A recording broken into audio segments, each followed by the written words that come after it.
मुलांनो, आज आपले प्रमुख वक्ते सन्माननीय श्री पी.डी. होलगुंडे सर दिंडोशी वसाहत मनपा शाळेत कार्यरत आहे. मूर्तिमंत इतिहास असे जर मी म्हटले तर वावगं ठरणार नाही. त्यांच्या ओघवत्या भाषणातून प्रत्यय येईलच आता तुम्हाला. आदरणीय होलगुंडे सर यांनी MA ला इतिहास विषय घेऊन MA ची डिग्री मिळवली. इतिहास विद्यार्थ्यांना कसा रंगवून सांगावा ही कला आपणाला चांगल्या पद्धतीने अवगत आहे. इतिहासातील ज्या घटना आहेत त्या घटनांचं सखोल ज्ञान आपणाला आहे. अत्यंत ओघवत्या शैलीत कथात्मक पद्धतीने इतिहास कसा शिकवावा याचं उत्तम उदाहरण म्हणजे माननीय होलगुंडे सर. आपण गेल्या वर्षी इयत्ता 8वी ऑनलाईन शिक्षण वर्गात इतिहासाची धुरा एकट्याने वर्षभर समर्थपणे सांभाळली. एवढंच नाही तर विद्यार्थ्यांना व्हर्च्युअल ट्रिप सुद्धा घडवून आणण्यासाठी आपण स्वतः 2 वेळा सिंहगड किल्ल्यावर गेलात आणि तिथे जाऊन फोटोग्राफी केली. अशा पद्धतीने अत्यंत तळमळीने, निष्ठेने आणि प्रामाणिकपणे शिक्षण देणारे आदर्श शिक्षक म्हणजे आदरणीय होलगुंडे सर. मी आपणाला विनंती करते की आपण आपले विचार प्रगट करावे. आदरणीय होलगुंडे सर.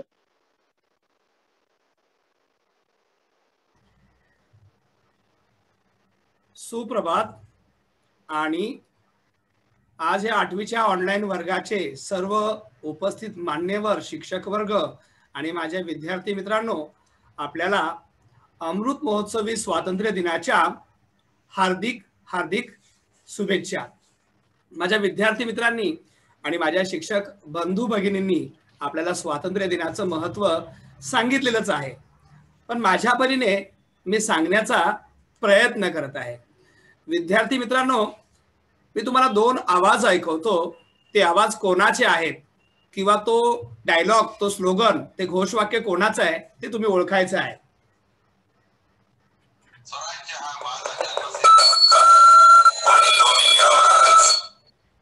पुन्हा एकदा ऐका.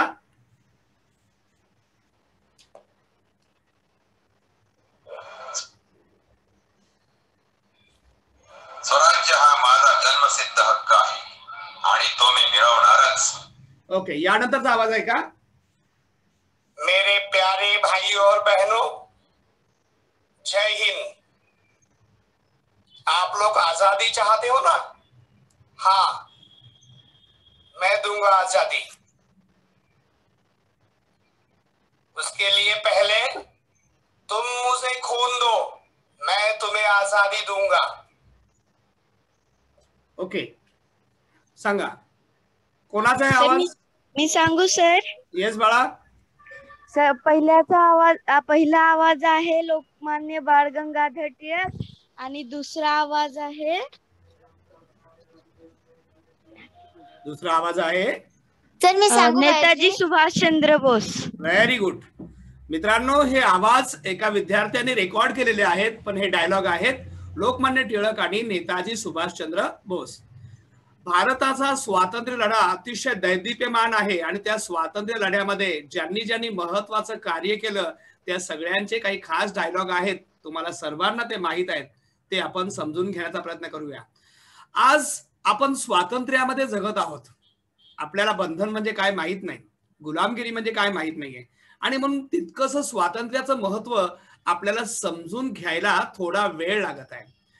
आपल्यावर ब्रिटिशांचं राज्य होतं असं आपण जेव्हा म्हणतो, तेव्हा ब्रिटिशांच्या राज्य येण्यापूर्वी आपल्या भारत देशाची स्थिती कशी होती ती पहिल्यांदा आपण समजून घेऊया.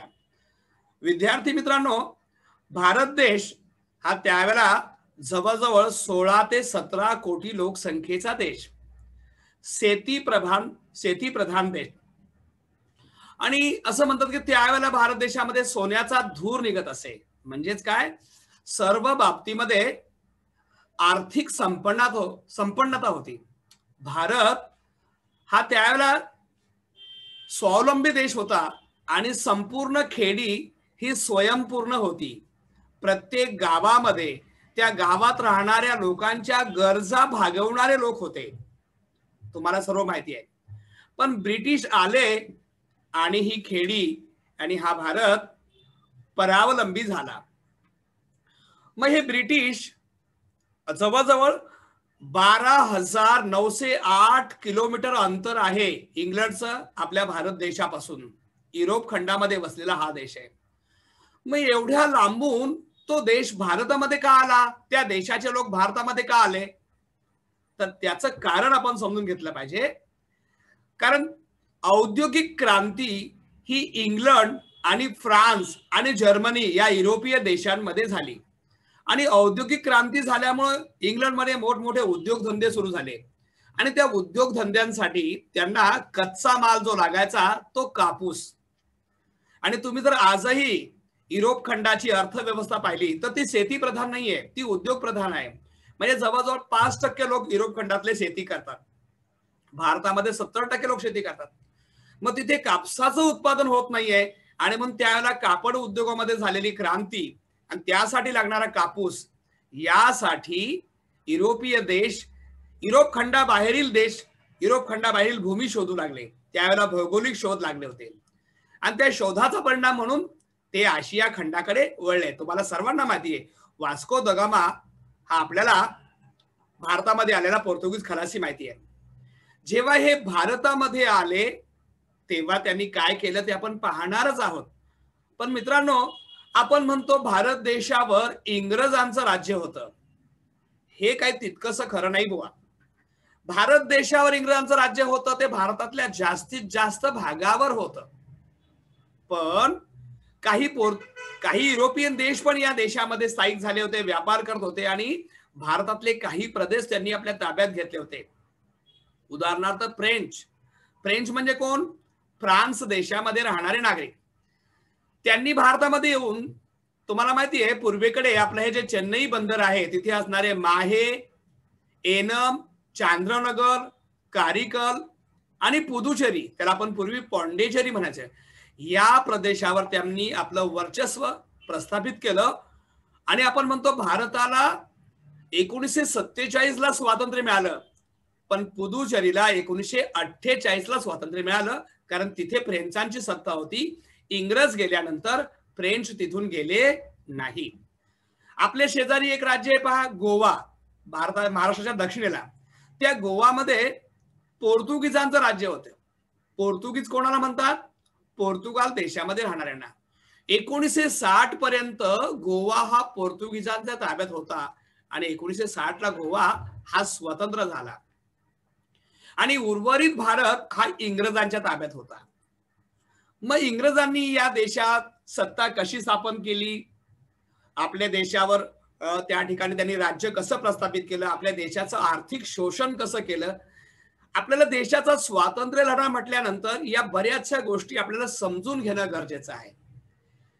मूठभर लोकसंख्या असलेला इंग्लंड हा देश, त्या देशाचे लोक एकट्याने भारतामध्ये येऊन व्यापार करणं त्यांना शक्य नव्हतं, म्हणून त्यांनी एकत्र येऊन एक कंपनी स्थापन केली, ईस्ट इंडिया कंपनी, इसवी सन 1600 मध्ये. आणि या कंपनीच्या माध्यमातून ते भारतामध्ये आले. त्यावेळेला भारतामध्ये मुघलांचं राज्य होतं आणि मुघलांचं राज्य ती राजधानी दिल्ली येथे होते. मग हे ब्रिटिश व्यापारी जेव्हा आले तेव्हा मुघलांच्या राजदरबारात गेले आणि त्यांनी सांगितलं की आम्हाला भारतात व्यापार करायचा आहे, व्यापार करण्याची परवानगी द्या. आणि तुम्हाला सर्वांना माहिती आहे आपली भारतीय संस्कृती काय आहे, अतिथी देवो भव. परदेशी असो की स्वदेशी असो, अतिथी तो अतिथी. आणि म्हणून त्यावेळेचा ब्रिटिश मुघल बादशाह जहांगीर यांनी ब्रिटिशांना व्यापार करण्यासाठी सुरतला जागा दिली आणि तिथेच इंग्रजांनी आपली पहिली वखार स्थापन केली. वखार स्थापन केल्यानंतर त्यांनी काय केलं, सुरतला त्यांची वखार म्हणजे गोडाऊन, माल ठेवायचा. संपूर्ण भारतात दूरवर जाऊन कमी किमतीमध्ये माल विकत घ्यायचा, सुरतला तो ठेवायचा आणि त्या बंदरातून त्यांनी त्या केलं इंग्लंडला पाठवायचा. आता आपण कसं बघा, पाहुण्यांच्या घरी गेलो किंवा नवीन शाळेमध्ये असलो तर आपण जर नवीन असतो त्यावेळेला काही विचित्र हालचाली करत नाही, अगदी शहाण्या मुलासारखं वागतो. तसं 1615 ते 1740 पर्यंत या इंग्रजांनी काय केलं, काहीही न करता फक्त व्यापार केला. देशाच्या राजकारणात हस्तक्षेप केला नाही, कोणावर जुलूम अन्याय केला नाही, कारण सत्ता आलीच नव्हती. 1740 येता येता त्यांना असं कळलं की या देशातले स्थानिक राजे आहेत ते आपापसात भांडतायत आणि त्याच्यामुळे काय होणार आहे, आपला व्यापार सुरक्षित होणार नाही. जर आपला व्यापार सुरक्षित व्हायचा असेल, मला सांगा, समजा महाराष्ट्रामध्ये एखादा राजा असेल, इंग्रज त्याच्या दरबारात गेले आणि व्यापाराची परवानगी मिळवली. महाराष्ट्राचा राजा म्हणेल ठीक आहे भाऊ, तुम्ही या ठिकाणी असणारे जकातीचे नियम भरा, कर भरा आणि तुम्ही व्यापार करा. मग इंग्रजांनी जर जकात भरली नाही तर या ठिकाणचा राजा काय करेल, त्यांना या देशातून हाकलून लावेल. इंग्रजांना हेच नको होतं आणि म्हणून त्यांनी विचार केला की जर आपला व्यापार सुरक्षित व्हायचा असेल तर या देशाची सत्ता आपल्या ताब्यात आली पाहिजे. आणि मग 1740 नंतर त्यांनी भारताच्या राजकारणात लक्ष द्यायला सुरुवात केली. त्यावेळेला सर्वात संपन्न असा प्रदेश होता तो म्हणजे बंगाल. त्यावेळेला बंगालचा नवाब हा मुघल बादशाहच्या वतीने राज्यकारभार पाहत होता. मग त्या नवाबाकडे ब्रिटिशांनी जाऊन व्यापाराची परवानगी मागितली. नवाबाने परवानगी दिली, पण सांगितलं जकात आणि कर भरा. मग ज्यावेळेला इंग्रजांनी जकात आणि कर बुडवले तेव्हा त्या नवाबाशी इंग्रजांचं बिनसलं आणि नवाब त्यांना व्यापार करण्याची परवानगी नाकारू लागला. तेव्हा इंग्रजांनी काय केलं, मग तिथे त्याच्याच दरबारातला त्याचा सेनापती त्याला फितूर करून, त्याला आपल्या बाजूला करून 1757 ला नवाबाविरुद्ध लढाई केली. त्या नवाबाचा पराभव झाला प्लासीला आणि इंग्रजांनी आपल्या सत्तेची मुहूर्तमेढ बंगालमध्ये रोवली. आणि मग काय, तिथून पुढे एका संस्थानिकामध्ये त्यांनी हस्तक्षेप करून, जसं बंगाल नंतर दक्षिणेकडे आला तुम्ही तर मैसूर, टिपू सुलतानचं राज्य घेतलं. आणखी पश्चिमेकडे आला तर 1818 मध्ये मराठ्यांचं राज्य घेतलं. वरती उत्तरेकडे गेला तर पंजाबचा राजा रणजित सिंह, जोपर्यंत तो जिवंत होता तोपर्यंत इंग्रजांना राज्य घेता आलं नाही. 1848 ला राजा रणजित सिंह मरण पावला आणि मग पंजाब हा त्यावेळेला पूर्ण मोठा होता. आजचा जो जम्मू काश्मीर पासून पंजाब पर्यंतचा भाग, तेवढ्या सगळ्या प्रदेशावर इंग्रजांचं राज्य आलं. म्हणजे जवळजवळ 80% भारत इंग्रजांच्या वर्चस्वाखाली आला. आणि जे काही राजे होते, संस्थानिक होते, उदाहरणार्थ हैदराबादचा निजाम, याने काय केलं, इंग्रजांशी जुळवून घेतलं. इंग्रजांना सांगितलं तुम्ही भारत देशावर पण राज्य करा, हैदराबादवर मी राज्य करेन, पण हैदराबादच्या प्रजेकडून तुम्हाला जो कर हवाय, टॅक्स हवाय, तो मी मिळवून देईल. इंग्रजांना तेच हवं होतं. मग इंग्रजांनी काय केलं, निजामाला त्या ठिकाणी राज्य करून दिलं.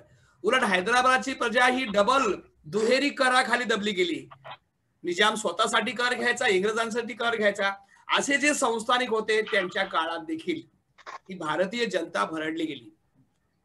आणि अशा प्रकारे संपूर्ण भारतावर जेव्हा इंग्रजांनी आपलं राज्य प्रस्थापित केलं तेव्हा त्यांनी या ठिकाणची राजकीय सत्ता, आर्थिक सत्ता, सांस्कृतिक सत्ता, सामाजिक सत्ता यावर वर्चस्व गाजवायला सुरुवात केली.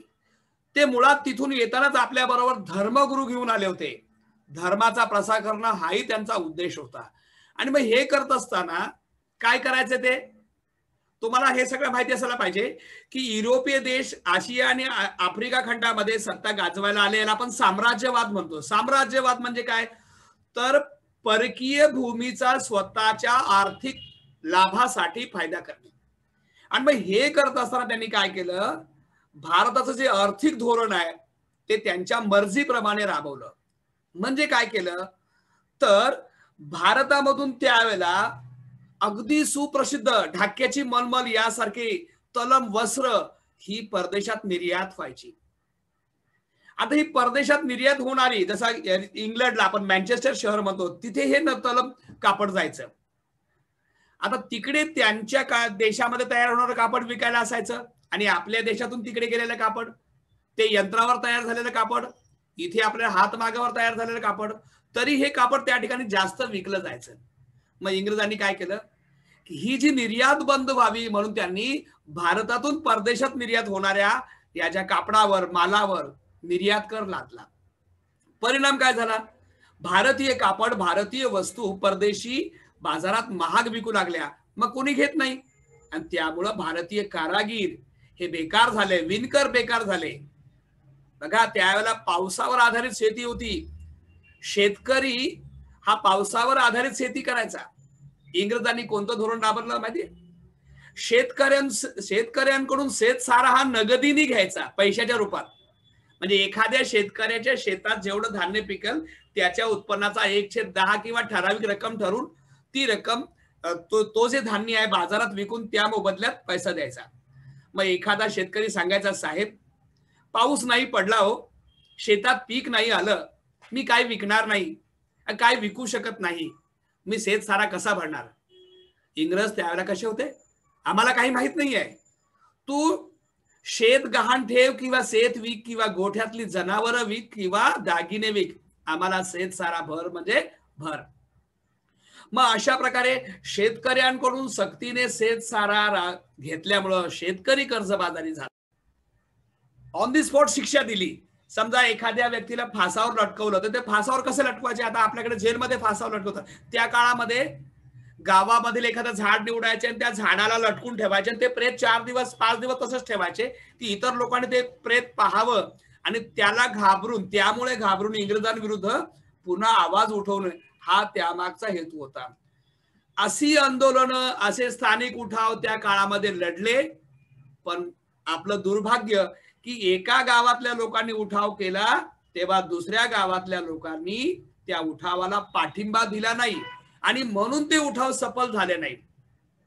जरी हे असं होत असलं, लक्षात ठेवा, आपण म्हणतो इंग्रज आपल्या देशावर राज्य करत होते, तर नाही. 1857 पर्यंत इंग्रजांची कंपनी, ईस्ट इंडिया कंपनी आपल्या भारत देशावर राज्य करत होती.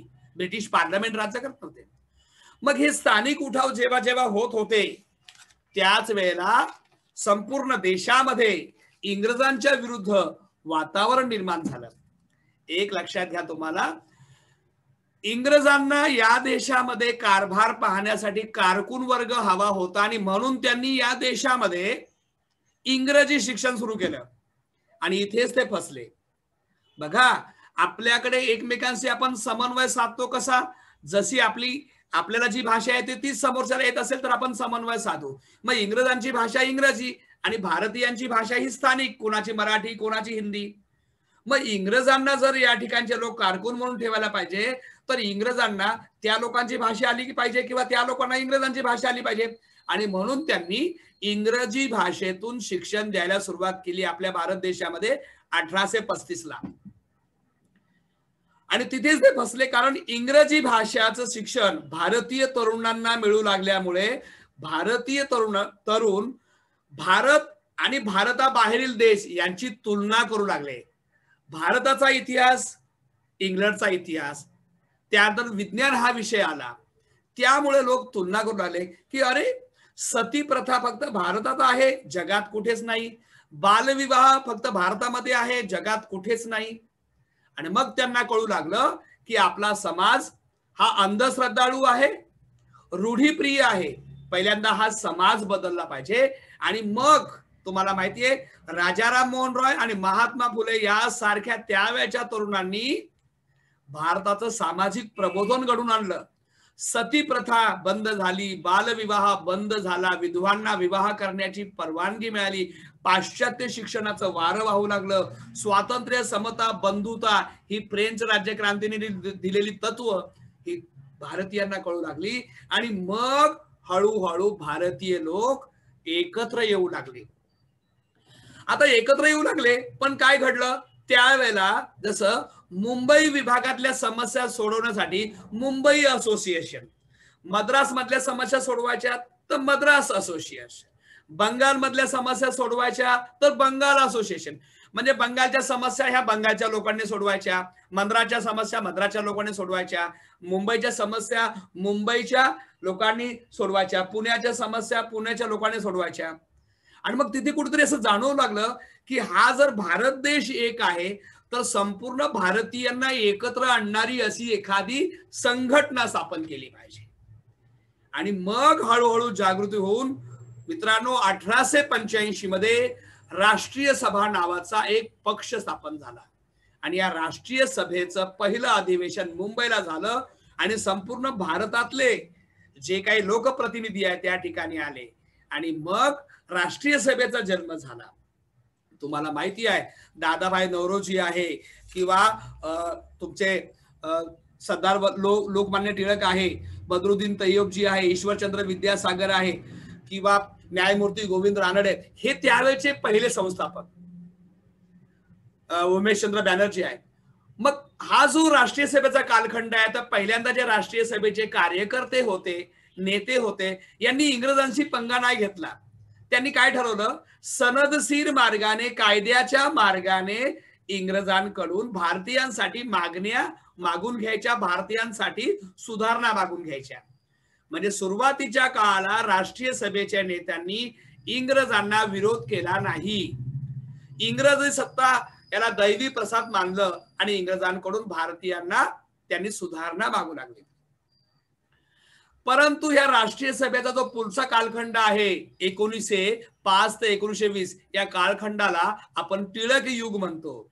लाल बाल पाल ही त्यावेळेला तिकडी फार गाजली. लाल बाल पाल. लाल कोण तुम्हाला माहिती, लाला लजपत राय. बाल कोण, बिपिनचंद्र पाल. सॉरी, लाल बाल आणि पाल. लाला लजपत राय, बिपिनचंद्र पाल आणि बाल म्हणजे आपले लोकमान्य टिळक. हे जे नेते होते यांनी काय केलं, इंग्रजांविरुद्ध भारतीय जनतेमध्ये असंतोष निर्माण केला. टिळकांचं तुम्हाला आगरकरांचं उदाहरण माहिती आहे, दोघे मित्र होते. टिळक हे जहाल मतवादी तर आगरकर मवाळ मतवादी. आगरकर म्हणायचे नाही, आधी आपण सामाजिक प्रबोधन करू आणि मग स्वातंत्र्यासाठी चळवळी होतील.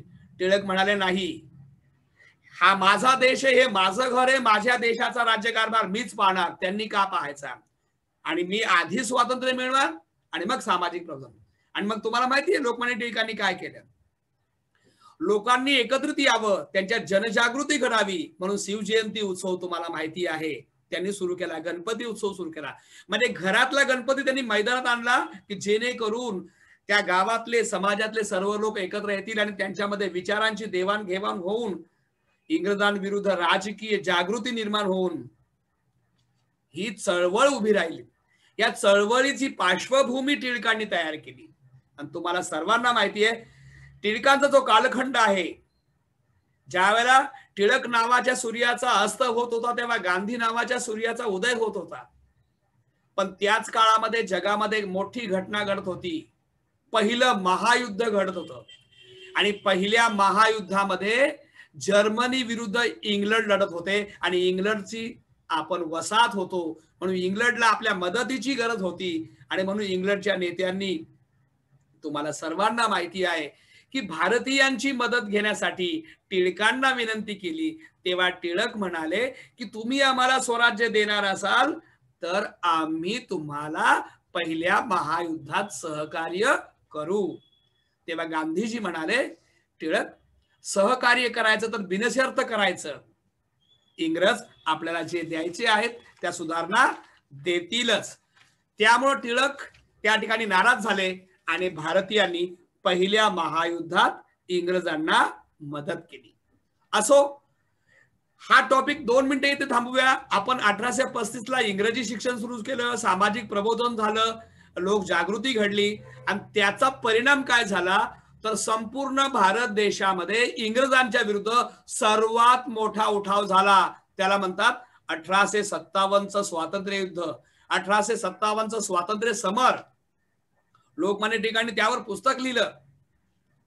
लक्षात घ्या, सावरकरांनी पण लिहिलं. मग या ठिकाणी 1857चं जे बंड आहे तुम्हाला सर्वांना माहिती आहे. झाशीची राणी, सुनो अंग्रेजो मेरे जीते जी मेरी झाशी तुम्हें नहीं दूंगी, हे तुम्हाला माहिती असेल. मंगल पांडे तुम्हाला माहिती असेल, नानासाहेब पेशवे तुम्हाला माहिती असेल. या 1857च्या उठावात अशी स्थिती निर्माण झाली होती की आता इंग्रजांची सत्ता जाते की काय. पण आपलं दुर्भाग्य असं आढळलं की हा जो 1857चा मोठा जो लढा झाला, अनेक लोक वीरगतीला प्राप्त झाले. इंग्रजांनी जिथे जिथे उठाव झाला तो उठाव बंदुकीच्या जोरावर, फितुरीच्या जोरावर मोडून काढला आणि दिल्लीमध्ये गेले. दिल्ली गाठली, दिल्ली जिंकली आणि 1857चा उठाव त्यांनी मोडून काढला. 1857चं बंड जरी मोडलं तरी भारताच्या स्वातंत्र्य लढ्यात 1857च्या उठावाला अनन्यसाधारण महत्व आहे.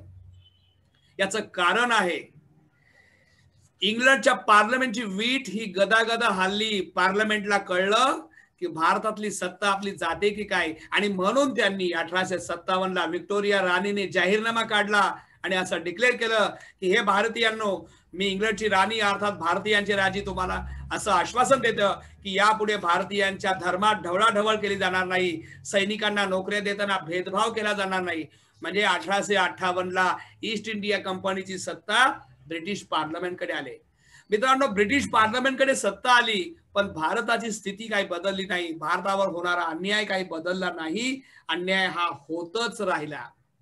आणि मग आता आपण पाहिलं जहाल युग, मवाळ युग, या पहिल्या महायुद्धाकडे आपण येतो की 1919ला जेव्हा 17ला पहिलं महायुद्ध सुरू झालं, 1917ला पहिलं महायुद्ध सुरू झालं, तेव्हा पहिल्या महायुद्धामध्ये इंग्रजांनी भारतीयांची मदत मागितली, भारतीयांनी इंग्रजांना मदत दिली. 1919ला युद्ध संपलं, इंग्रज जिंकले. आणि तुम्हाला सर्वांना माहितीये, जेव्हा इंग्रज जिंकले तेव्हा त्यांना कळलं की आता भारतीयांची आपल्याला गरज नाही. तुम्हाला म्हण माहितीये, गरज सरो आणि वैद्य मरो. युद्ध होतं तेव्हा मदत घेतली, युद्ध जिंकलं, आता मदतीची गरज नाही. मग भारतीयांनी पुन्हा एकदा आंदोलन केलं. तुम्हाला माहितीये, टिळकांनी जेव्हा इंग्रजांनी अन्याय केला तेव्हा तुम्हाला माहितीये सरकारचं डोकं ठिकाणावर आहे का असा लेख लिहिला 1906 मध्ये त्यांना तुरुंगात टाकलं होतं. पण या पहिल्या महायुद्धानंतर जेव्हा टिळक पुन्हा तुरुंगातून बाहेर आले आणि पुन्हा त्यांनी गर्जना केली, त्यांनी जी राष्ट्रीय चळवळ आहे ही फार मोठ्या प्रमाणावर वाढवली संपूर्ण देशामध्ये. तुम्हाला माहिती, त्यावेळेला चतुसूत्री राबवली गेली होती, दादाभाई नौरोजींनी सांगितली होती ती.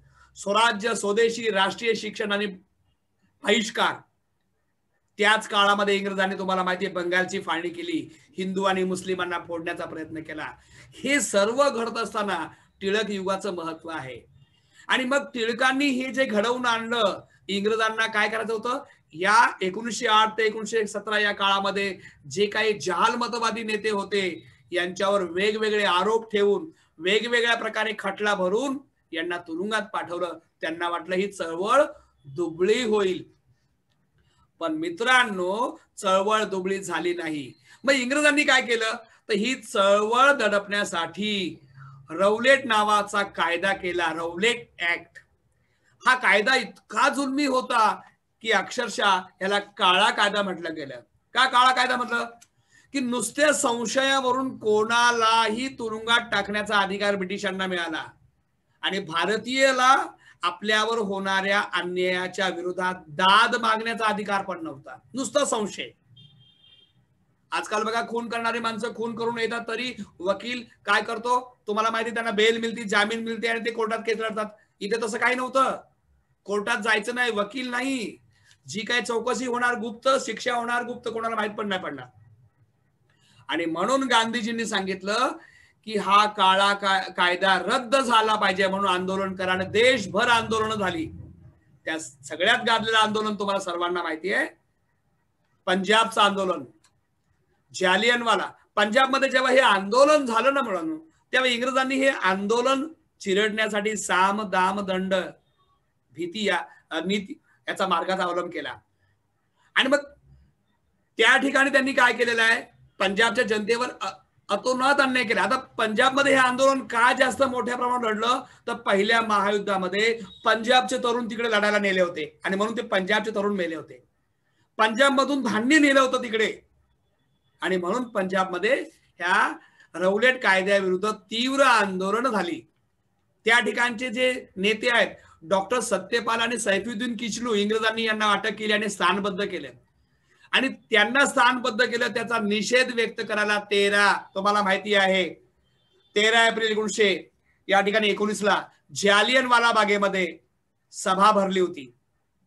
आणि त्या सभेमध्ये जनरल डायर नावाचा अधिकारी आला. तुम्हाला माहिती, त्यावेळेला पंजाबचा गव्हर्नर हा ओडवायर होता. ओडवायरने बघा, ओडवायर मोठा गव्हर्नर, त्याने संपूर्ण पंजाबमध्ये जमावबंदीचा आदेश केला होता. आणि भारतीय जनतेला, त्या पंजाबच्या जनतेला जमावबंदी आहे ते माहित नाही. तुम्हाला माहिती जमावबंदी काय, कर्फ्यू, 4 पेक्षा जास्त लोकांनी एकत्र नाही. परंतु त्यावेळेला तुम्हाला माहितीये पंजाबमध्ये बैसाखीचा सण पण होता. आणि मग जालियनवाला बागेमध्ये जेव्हा ही सभा भरली, जवळजवळ 30,000 लोक या सभेला जमले होते. जनरल डायरने त्या ठिकाणी गुरखा सैनिकांची पलटण घेऊन आला आणि त्या ठिकाणी जमलेल्या हे जालियनवाला बाग मैदान माहिती तुम्हाला, बघितलं तुम्ही? मी जाऊन बघितलं मुलांनो. मैदान म्हणजे काय? जालियनवाला बाग म्हणजे काय? ते एक मैदान आहे, फक्त तिथे जायला एक अरुंद असा मार्ग आहे, एकच मार्ग. त्याच्या चारही बाजूनी मोठ्या इमारती आहेत, तुम्ही दुसऱ्या मार्गाने जाऊच शकत नाही. तिथे हा डायर गेला, त्या अरुंद रस्त्यावर उभा राहिला आणि मग त्या जनतेला ते मैदान खाली करायला 2 मिनिटाचा वेळ दिला.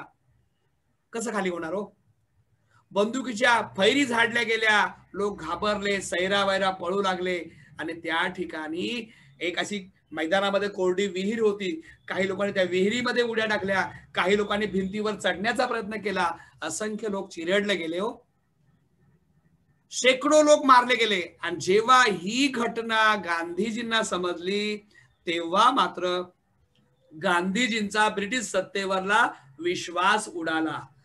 या घटनेपर्यंत गांधीजींनी ब्रिटिशांना सहकार्य केलं, पण त्यांनी ठरवलं की जे सरकार निरपराध जनतेवर गोळीबार करतंय त्या सरकारमध्ये रामच नाहीये. हे सरकार म्हणजे शैतान. शैतानाशी सहकार्य करणे म्हणजे रामाशी असहकार्य केल्यासारखं आहे. आणि म्हणून गांधीजींनी, तुम्हाला माहिती आहे, असहकार चळवळ नावाची आंदोलन केली. मुलांनो, गांधीजींनी जी असहकार चळवळ केली किंवा सविनय आंदोलन केलं, छोडो भारत चळवळ सुरू केली, फार मोठं यश मिळालं. त्याचं कारण गांधीजींचं सत्याग्रहाचं शस्त्र. ते सत्याग्रहाचं शस्त्र कशाने बनलं होतं माहितीये? सत्य, करुणा, आत्मबल, प्रेम, अहिंसा या तत्वाने बनलेलं होतं. आणि म्हणून गांधीजींनी असहकार चळवळ सुरू केली 1920 ला. असहकार म्हणजे काय? इंग्रजांच्या शाळेत जायचं नाही, त्यांच्या कोर्टात न्याय मागायला जायचं नाहीये. मग मला सांगा बरं, इंग्रजांची त्यावेळेला शाळा होतीये, सकाळी 7 वाजलेले आहे, शाळा भरलेली आहे, घंटा वाजलेली आहे, शिक्षक आहे, शिपाई आहे, विद्यार्थी एकही आला नाही, शाळा चालेल का? नाही चालणार ना. अशा प्रकारचं हे असहकार चळवळीचं आंदोलन खूप मोठ्या प्रमाणावर यशस्वी होत होतं. पण अचानक तुम्हाला माहितीये, उत्तर प्रदेशामध्ये चौरी चौरा गावामध्ये त्या ठिकाणच्या लोकांनी पोलीस चौकीला आग लावली आणि ते 22 पोलीस जळून खाक झाले. जेव्हा गांधीजींना हे समजलं ते अत्यंत व्यथित झाले. ते म्हणाले, इंग्रजांनी अन्याय केला म्हणून आपण अन्याय करायचं नाहीये, चळवळ ही अहिंसाच्या मार्गाने गेली पाहिजे. आणि म्हणून गांधीजींनी असहकार चळवळ मागे घेतली. पण गप्प बसतील ते गांधीजी कुठले? कारण त्यांना आता कळलं की स्वातंत्र्याशिवाय पर्याय नाही. आणि म्हणून गांधीजींनी 1930 ला सविनय कायदेभंगाची चळवळ सुरू केली. तुम्हाला माहितीये, मीठ हे सर्वसामान्य जनतेच्या जीवनातली आवश्यक वस्तू आहे. आणि त्यावेळेला इंग्रजांनी मिठावर कर लादला होता. मग मिठावर कर लादला याच्या विरोधात आंदोलन केलं तर संपूर्ण भारतीय जनतेचा स्वातंत्र्य लढ्यात सहभाग वाढेल म्हणून गांधीजींनी, तुम्हाला माहितीये, साबरमतीहून दांडीला यात्रा काढली आणि मिठाचा सत्याग्रह केला आणि संपूर्ण देशभर सविनय कायदेभंगाची चळवळ सुरू झाली. 90,000 लोकांना या चळवळीत अटक झालेली आहे. आणि त्याच वेळेला इंग्रजांना कळलं की गांधीजींशी चर्चा केल्याशिवाय आता गत्यंतर नाही. आणि म्हणून त्यावेळेचे इंग्लंडचे पंतप्रधान रॅमसे मॅकडोनल्ड त्यांनी यावेळेचे भारतातले जे गव्हर्नर होते आयर्विन यांना कॉल केला आणि सांगितलं की गांधीजींशी चर्चा करा. आणि जेव्हा आयर्विन आणि गांधीजी यांची चर्चा झाली तेव्हा काय केलं? आयर्विनने सांगितलं की तुम्ही सविनय कायदेभंग चळवळ थांबवा. गांधीजी म्हणाले, मी थांबवतो, फक्त समुद्र किनारी राहणाऱ्या लोकांना मीठ बनवण्याचा अधिकार द्या आणि सविनय कायदेभंगाच्या चळवळीत जे 90,000 सत्याग्रही अटक झालेले त्यांना मुक्त करा. आणि मग या ठिकाणी सविनय कायदेभंग चळवळ गांधीजींनी थांबवली आणि गांधीजी राऊंड टेबल कॉन्फरन्सला, तुम्हाला माहिती आहे, लंडनला गेले. त्या कॉन्फरन्स अयशस्वी झाल्या. गांधीजींचं ते आंदोलन होतं, गांधीजींना इंग्रजांनी अटक केली. गांधीजी गप्प नाही बसले. तुम्हाला सर्वांना माहिती आहे, शेवटचं आंदोलन गांधीजींनी लढलं ते 8 ऑगस्ट 1942 चले जाओ छोडो भारत आंदोलन. मुंबईला गवालिया टँक वरती हजारो भारतीय लोक जमा होते आणि त्या ठिकाणी मंचावरती हे पंडित जवाहरलाल नेहरू, मौलाना अबुल कलाम आझाद, सरदार वल्लभभाई पटेल, महात्मा गांधी होते. आणि महात्मा गांधींनी भाषण देताना सांगितलं की मेरे भाई और बहनों, यदि देश को आजादी मिल सकती है तो अभी, वरना नहीं कभी. यही मौका है. कल से आप सभी लोग जहां हो जैसे हो आंदोलन शुरू करो। आज यहाँ मंच पर जितने भी नेतागण उपस्थित है, हम आपको कल दिखाई नहीं देंगे, क्योंकि ब्रिटिश सरकार हमें छोड़ने वाली नहीं है। इस सभा के बाद हमको अटक किया जाएगा, लेकिन कल को आंदोलन जारी रहना चाहिए। करेंगे या मरेंगे। असं नाही म्हणायचं की गांधीजी नाहीये, नेहरू नाहीये, नेता नाही, आम्ही आंदोलन कसं करणार। प्रत्येकाने स्वतःला गांधीजी समजायचं, नेता समजायचं आणि आंदोलन करायचं। आणि घडलं तेच। सभा संपली, लोक गेले आपापल्या घरी। इंग्रजांनी सर्व नेत्यांना पकडलं आणि तुरुंगात टाकलं आणि अहमदनगर, मुंबईपासून अहमदनगरच्या किल्ल्यात ठेवलं। दुसऱ्या दिवशी जनता उठली आणि जिथे राहत होती त्या ठिकाणी जमू लागली। प्रत्येकाने स्वतःला स्वतःचा नेता मानला आणि आंदोलन सुरू झालं। अहो काय चमत्कार। इंग्रजांना पळताभुई थोडी झाली, कारण इंग्रजी अन्यायी सत्तेचं प्रतीक असणारी ठिकाणं ही टार्गेट केली जनतेने। काय केलं तुम्हाला माहितीये? पोलीस चौकी, पोस्ट ऑफिस, रेल्वे स्टेशन, जिथे जाईल तिथे जाऊन धरणे धरायचे, आंदोलन करायचे। इतकंच नाही तर काही ठिकाणी त्या पोलीस चौकी आणि पोस्ट ऑफिस या ठिकाणी त्यांनी पेटवून दिलं। आणि अशा प्रकारे हे आंदोलन सुरू झालं होतं। जनता करूही लागली होती आणि मरूही लागली होती। पण लक्षात ठेवा, कधीही कोणती चळवळ नेत्याशिवाय पुढे जात नाही। मग अशा वेळेला राष्ट्रीय सभेचे नेते तुरुंगात होते, त्यावेळेला समाजवादी पक्षाचे नेते जयप्रकाश नारायण, अरुणा असफ अली, उषा मेहता यासारखी मंडळी पुढे आली आणि त्यांनी आंदोलनाचं नेतृत्व केलं। तुम्हाला माहिती आहे, उषा मेहता यांनी आझाद हिंद रेडिओ केंद्र सुरू करून संपूर्ण भारतीय जनतेला चले जाओ चळवळीचे अपडेट, कुठे कुणी आंदोलन केलं, कुठे पोलीस चौकी पेटवून दिली, कुठे काय घडलं, या बातम्या लोकांना मिळत होत्या। इंग्रजांना कळत नव्हतं की रेडिओ केंद्र सुरू कुठे आहे। तिला पण देणं 50 आणि अशा प्रकारे हे जे आंदोलन सुरू झालं ते इतकं तीव्र झालं। तुम्हाला माहितीये, या आंदोलनामध्ये मुलेही पाठीमागे नव्हती। तुम्हाला हे माहिती आहे, नंदुरबार जिल्ह्यामधला शाळकरी विद्यार्थी, तुम्हाला माहिती आहे तो शिरीष कुमार, काय केलं त्यांनी? या विद्यार्थ्यांनी शाळेत जाणं बंद केलं। सकाळी एकत्र यायचे आणि संपूर्ण गावामधून प्रभात फेरी काढून लोकांमध्ये उत्साह निर्माण करावा म्हणून घोषणा द्यायचे, नहीं रखनी, नहीं रखनी, ये जालिम सरकार नहीं रखनी। आणि अशा प्रकारे हे आंदोलन सुरू असताना त्या ठिकाणी ब्रिटिश आले आणि तुम्हाला माहिती आहे, त्या शाळकरी मुलांवर त्यांनी गोळीबार केला, त्याला पाणीही दिलं नाही आणि त्या ठिकाणी तो शिरीष कुमार शहीद झाला। या 42च्या आंदोलनामध्ये फक्त शिरीष कुमार नाही, अशी हजारो मुलं त्या ठिकाणी शहीद झाली, कार्य करत होती। इंदिरा गांधींचं नाव तुम्हाला माहिती, इंदिरा गांधींनी वानर सेना नावाची सेना स्थापन केली होती आणि त्या सेनेच्या माध्यमातून क्रांतिकारकांना एकमेकांचे निरोप देण्याचं कार्य यांनी केलं। मित्रांनो, सातारामध्ये क्रांतिसिंह नाना पाटलांनी साताऱ्यातून इंग्रजांना हाकलून दिलं आणि स्वतः प्रतिसरकार स्थापन केलं। 1942 ची चळवळ इतकी मोठ्या प्रमाणावर लढली गेली, इंग्रजांच्या पायाखालची वाळू सरकली। इंग्रजांनी जैसे थे जिथे दिसणार शूट ॲट साइट अशी ऑर्डर काढली। 10,000 लोक मारले गेले। बिहारमध्ये विमानांमधून क्रांतिकारकांवर गोळीबार केला। एखाद्या गावामध्ये एका व्यक्तीने क्रांतिकार्यात सहभाग घेतला, अख्ख्या गावाला शिक्षा दिली। इतका अन्याय इंग्रजांनी केला, परंतु इंग्रजांना कळून चुकलं की आता भारताला स्वातंत्र्य दिल्याशिवाय गत्यंतर नाही आणि मग भारताच्या स्वातंत्र्याच्या वाटाघाटी सुरू झाल्या। म्हणजेच यापुढे आंदोलन, चळवळी या ठिकाणी थांबण्याची प्रक्रिया सुरू झाली। मित्रांनो, टिळकांचा लढा पाहिला, गांधीजींचा लढा पाहिला, पण तुम्हाला आणखीन एक माहिती आहे, क्रांतिकारक भगतसिंग, सुखदेव, चंद्रशेखर, राजगुरू अशा एक ना अनेक क्रांतिकारकांच्या कथा आहे। सावरकरांची कथा तुम्हाला माहिती आहे। अहो, शिक्षणासाठी लंडनला गेले, इंडिया हाऊस मध्ये, आणि तिथे त्यांनी काय केलं, तिथे शिक्षण घ्यायचं ठेवलं बाजूला आणि तिथून गुप्तपणे, बघा, ज्या इंग्रजांचं आपल्याला राज्य होतं त्याच इंग्रजांच्या देशामध्ये जाऊन तिथून पिस्तूल विकत घेऊन आपल्या मित्रांना पिस्तूल पाठवली आणि म्हणून सावरकरांना शिक्षा झाली। ने मजसी ने परत मातृभूमीसी सागरा प्राण तरमळला, हे सावरकरांनी लिहिलेलं, त्या तुरुंगातलं लिहिलेलं गीत तुम्हाला माहिती आहे। सावरकर, तुम्हाला माहिती आहे, अंदमान निकोबार जर तुम्ही पाहिलं आपलं बेट पूर्वेकडे, तर जाऊन तिथे कधी एकदा पहा। मग सावरकर झाले, भगतसिंग झाले, चंद्रशेखर आझाद झाले, राजगुरू झाले. तुम्हाला माहिती आहे 1927ला पंजाबमध्ये सायमन कमिशन आलं होतं आणि सायमन कमिशनला विरोध करताना लाला लजपत रायांनी विरोध केला होता. तेव्हा सॉन्डर्सने त्यांना मारलं होतं आणि त्याच्या हत्येचा बदला भगतसिंगांनी घेतला, सुखदेवांनी घेतला, राजगुरूंनी घेतला. तर असे क्रांतिकारक एक ना अनेक क्रांतिकारक मित्रांनो त्यांनी आपल्या देशाच्या स्वातंत्र्य लढ्यामध्ये आपलं बलिदान दिलं. गांधीजींचा मार्ग हा सत्याग्रहाचा मार्ग होता. टिळकांचा मार्ग वेगळा होता. टिळकांची लेखणी होती. लेखणीने जनतेमध्ये असंतोष केला. तर क्रांतिकारकांनी हातात शस्त्र घेऊन आजादी हमें मांगने से नहीं मिलेगी, हमें छीन कर लेनी चाहिए या तत्वाने त्यांनी इंग्रजांना सळो की पळो करून सोडलं. तुम एक मारोगे हम दो मारेंगे, जैसे को तैसा.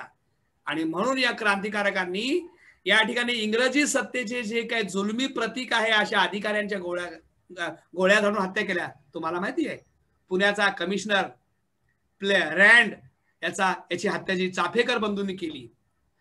सावरकरांचे बंधू आहे बाबाराव सावरकर यांना शिक्षा देणारा जो जॅक्सन आहे त्याला अनंत काणेकरांनी शिक्षा दिली.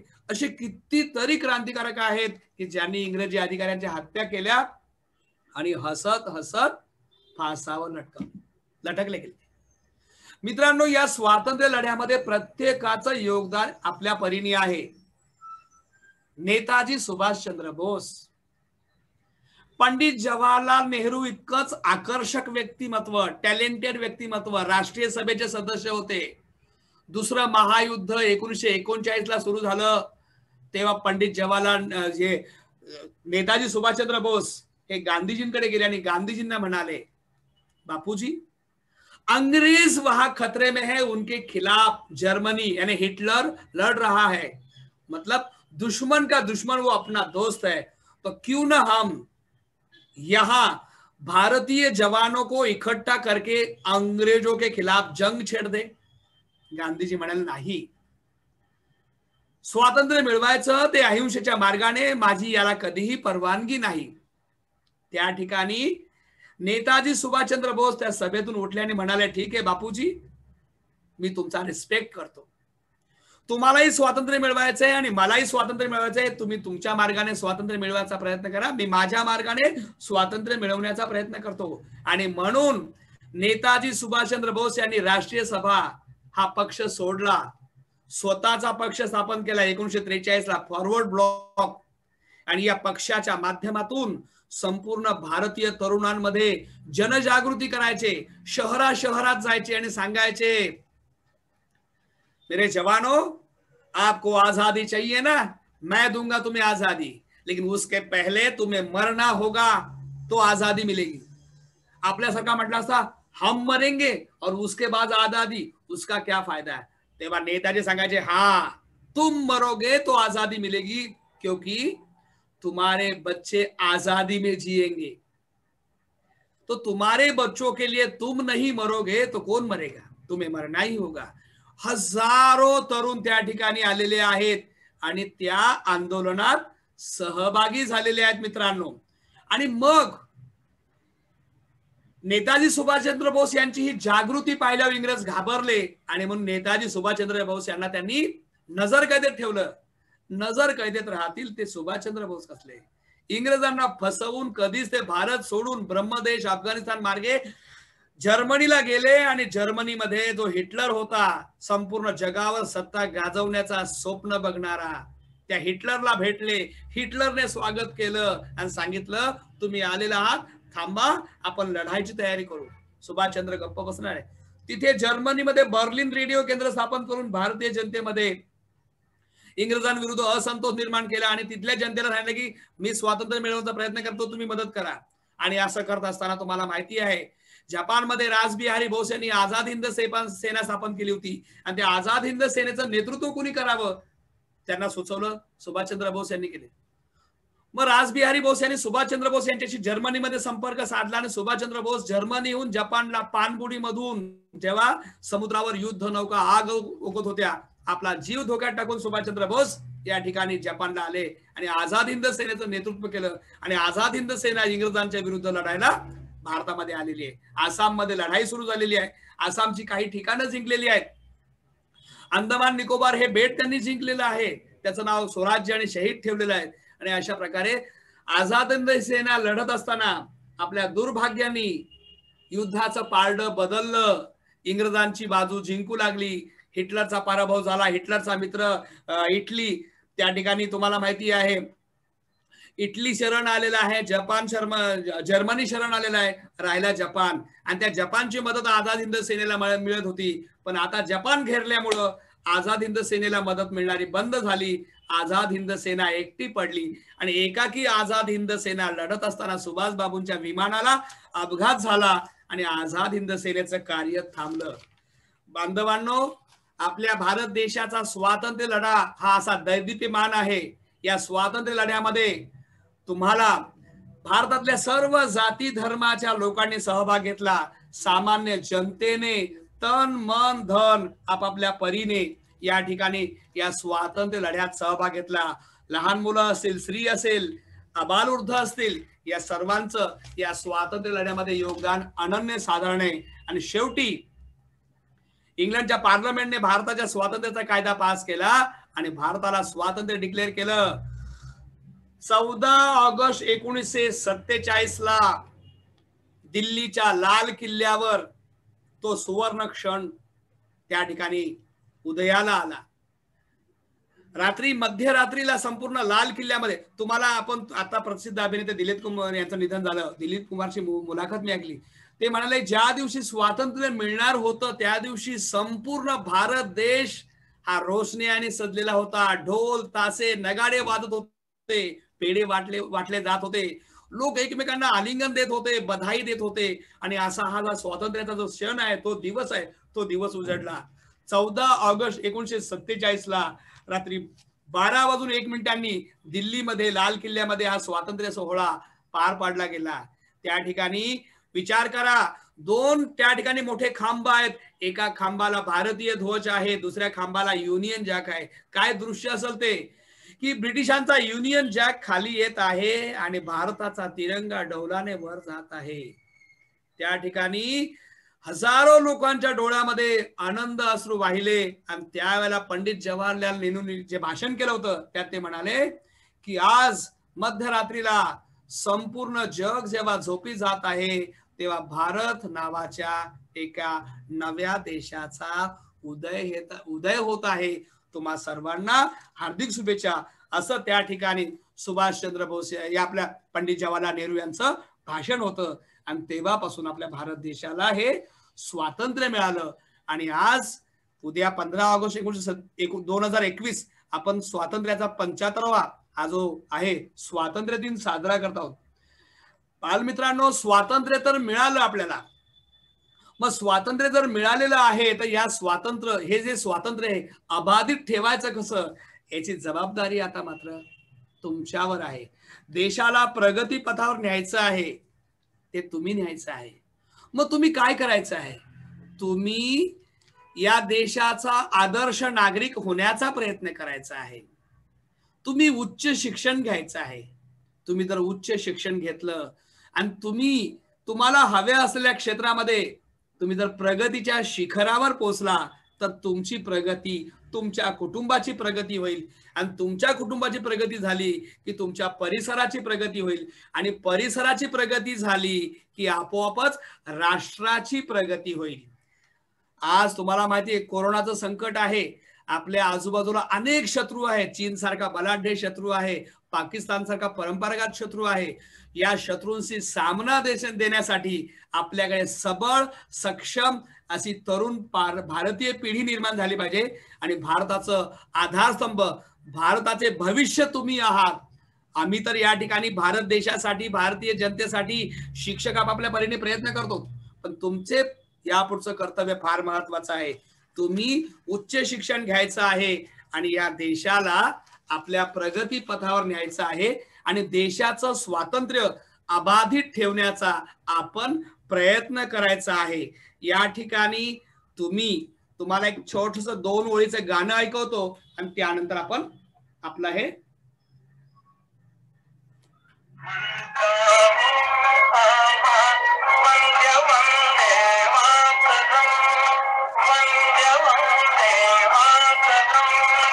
वंदे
विद्यार्थी मित्रांनो, ज्या भारतीयांनी वेद मंत्राहूनी आम्हा वंदे वंदे मातरम असं म्हटलं, म्हणजे आम्हाला वेद नको, त्याच्यापेक्षाही आमचा मंत्र आहे तो वंदे वंदे मातरम, आणि म्हणून ते लढले आणि म्हणून ते जिंकले. आणि हे जिंकत असताना तुम्ही ते गाणं ऐकलं की ये देश है वीर जवानों का, अलबेलों का, मस्तानों का, इस देश का यारो क्या कहना. आणि पुढचं गाणं तुमच्यासाठी होतं की नन्ना मुन्ना राही हूं इस देश का सिपाही हो. तुम्ही या देशाचे सिपाही आहात, देशाचं स्वातंत्र्य आता तुमच्या खांद्यावर आहे. आणि शेवटचं होतं की हर करम अपना करेंगे, है वतन तेरे लिए, दिल दिया है जान भी देंगे, है वतन तेरे लिए. आपण शेवटाला आलोत. आपण एक वाक्य मी बोलतो बघा की हे मातृभूमी कर देंगे नौछावर तुम पर अपनी जान, हे मातृभूमी कर देंगे नौछावर तुम पर अपनी जान, हर हाल में तेरी रखेंगे आन बान शान, तेरी आन बान शान. धन्यवाद विद्यार्थी मित्रांनो. आजच्या स्वातंत्र्य दिनाचं महत्व तुम्ही माझ्याकडून ऐकलं, त्याबद्दल तुमचे आभार. धन्यवाद सर. अगदी 150 वर्षाचा इतिहास आमच्या समोर तुम्ही साक्षात उभा केला. खरोखर आम्ही खूप मंत्रमुग्ध झालो तुमचे हे विचार ऐकताना. आपले आभार मानावे किती, आभार आपले मानावे किती, असाच स्नेह असू द्या आमच्या प्रती. केले मार्गदर्शन दिले नवविचार, केले मार्गदर्शन दिले